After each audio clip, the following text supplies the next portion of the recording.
The Dyatlov Pass incident, a chilling mystery in the Russian wilderness. As the harsh winter wind howls across the desolate Ural Mountains, it carries with it the whispers of an unsolved mystery that has haunted investigators and captivated true crime enthusiasts for over 6 decades. The year was 1959, and in the frozen heart of Soviet Russia, 9 young hikers embarked on what should have been an exhilarating adventure through the wilderness. Instead, their journey would end in tragedy, leaving behind a web of unanswered questions and bizarre circumstances that continue to perplex experts to this day. This is the story of the Dyatlov Pass incident, a chilling tale of unexplained deaths that has become one of the most enduring mysteries in modern history. The expedition begins. On January 23, 1959, a group of 10 experienced hikers, mostly students from the Ural Polytechnical Institute, set out on an ambitious skiing expedition into the northern Ural Mountains. Led by 23-year-old Igor Dyatlov, the group was well prepared for the challenging terrain and harsh weather conditions they would face. Their goal was to reach Oterten Mountain, a journey that would take them through some of the most remote and unforgiving landscapes in the Soviet Union. The team consisted of Igor Dyatlov, Yuri Doroshenko, Lyudmila Dubinina, Alexander Kolevatov, Zinaida Kolmogorova, Yuri Krivonashenko, Rustem Slobodin, Nikolai Thibault-Brignol, Semyon Zolotaryov, and Yuri Yudin. Each member was an experienced skier and hiker, well-versed in wilderness survival techniques. They were young, ambitious, and full of life, eager to challenge themselves against the untamed wilderness. As they began their trek, the mood was light and optimistic. Photographs recovered from their cameras show smiling faces and playful moments, a stark contrast to the grim fate that awaited them. Little did they know that this would be their final adventure, and that their names would soon be etched into the annals of unsolved mysteries. The last known whereabouts. On January 28th, Yuri Yudin, who had been suffering from joint pain and a minor illness, made the difficult decision to turn back, leaving the remaining 9 members to continue the expedition. This twist of fate would ultimately save Yudin's life and make him the sole survivor of the ill-fated group. The last known log entry from the team was made on February 1st, 1959. They had reached the edge of a highland area and were preparing to begin their climb to Oterten Mountain the following day. The entry indicated that the weather was deteriorating, with increasing wind and snow making visibility poor. Despite these challenges, the mood of the entry remained upbeat and determined. From this point forward, the events that transpired can only be pieced together through physical evidence and speculation. What is known is that the group never reached their intended destination. Instead, they veered off course and set up camp on the slopes of Kholat Shakal, a mountain whose name translates to Dead Mountain in the local Mansi language. This decision would prove to be their last. The search. When the group failed to return as scheduled, search and rescue operations were initiated on February 20th. The delay in starting the search was due to the assumption that the experienced hikers might have been delayed by adverse weather conditions, which was not uncommon in the harsh Ural winter. As the search party made its way into the mountains, they were met with an eerie silence. The vast, snow-covered landscape seemed to swallow all sound, creating an atmosphere of foreboding that hung heavy in the air. It wasn't until February 26 that the first signs of the missing hikers were discovered. The search team found the group's abandoned and badly damaged tent on the slopes of Kholat Shakal. What they saw left them baffled and deeply disturbed. The tent had been cut open from the inside, and all the group's belongings, including shoes, were still inside. Footprints in the snow, some barefoot, some in socks, and some in a single shoe, led away from the tent and down the mountain. About 1.5 kilometers downslope, beneath a large cedar tree, the searchers made a grim discovery. The bodies of Yuri Doroshenko and Yuri Krivonashenko were found, shoeless and dressed only in their underwear. The branches of the cedar were broken up to 5 meters high, suggesting that someone had climbed the tree, possibly to gain a better vantage point. Nearby, they found the remains of a small fire. Between the cedar and the camp, 3 more bodies were discovered, those of Igor Dyatlov, Zinaida Kolmogorova, and Rustem Slobodin. They were found separately in poses that suggested they had been attempting to return to the tent. It wasn't until 2 months later, after the snow had begun to melt, that the remaining 4 bodies were found in a ravine under 4 meters of snow. These victims, Lyudmila Dubinina, Alexander Kolovatov, Nikolai Thibault-Brignol, and Semyon Zolotaryov, were better dressed than the others, suggesting they had taken clothes from their dead comrades in a desperate attempt to survive. The bizarre and unexplained. As the investigation into the deaths unfolded, a series of bizarre and seemingly inexplicable details emerged, deepening the mystery surrounding the incident. First, the manner in which the hikers had left their tent was highly unusual.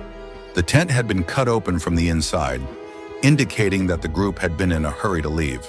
But why would 9 experienced mountaineers abandon their only shelter in the middle of a freezing night, leaving behind their shoes and warm clothing? The state of the bodies raised even more questions.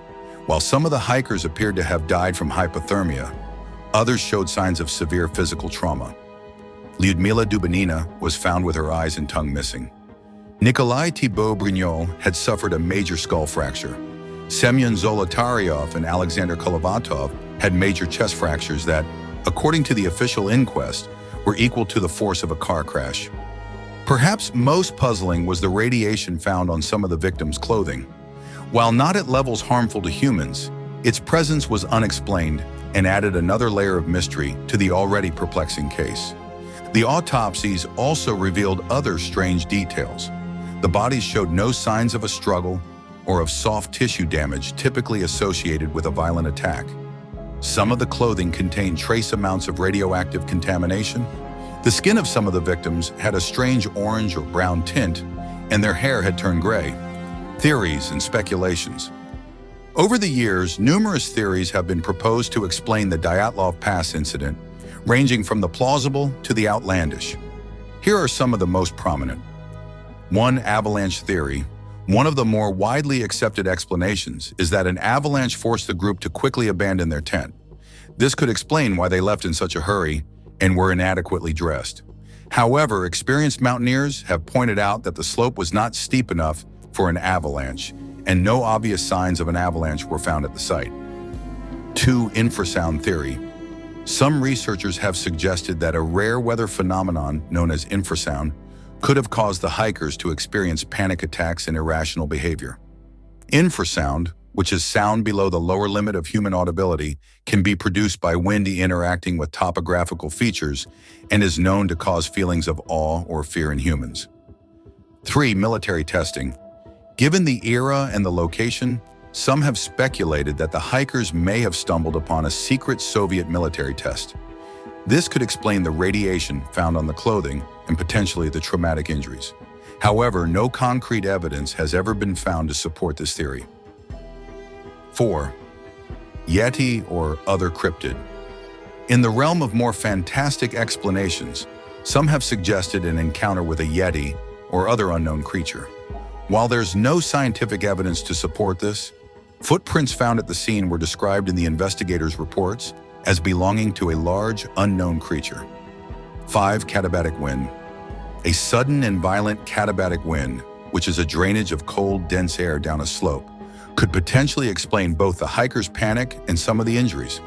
These winds can reach hurricane speeds and could have caught the group off guard.